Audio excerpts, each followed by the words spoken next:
Sapete qual è la destinazione che è cresciuta maggiormente quest'anno, destinazione turistica? In Veneto, le colline del Prosecco. Le colline del Prosecco quest'anno sono quelle che hanno performato meglio l'incremento di turisti. Crescono più che a Venezia i turisti sulle colline del Prosecco. Un dato che il presidente del Veneto ha sottolineato ieri a Valdobbiadene parlando di opportunità economiche alternative al Prosecco.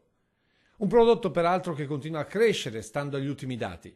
Oggi esportiamo, vendiamo, non esportiamo, buona parte ne esportiamo, 540 milioni di bottiglie di Prosecco, è perché qualcuno negli anni duri, quando non si guadagnava, comunque continuava a farlo lì quel vino. A questo però, ha sottolineato il presidente, vanno sommate le altre produzioni trevigiane e venete, un vero e proprio tesoro da far fruttare. Provincia di Treviso 130 prodotti tipici, Veneto 350 prodotti tipici, l'Italia 4500 prodotti tipici, un intero giacimento gastronomico.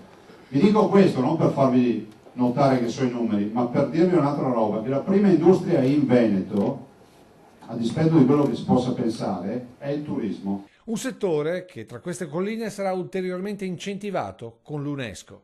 Arriverà l'UNESCO, quest'anno saremo ad Astana o Astana, chiamatela come volete, in Kazakistan, per cercare di portare a casa questo riconoscimento. Ve lo dico perché questi ragazzi qua hanno una grande opportunità, le famiglie e tutti i cittadini che sono qui, i cittadini del territorio.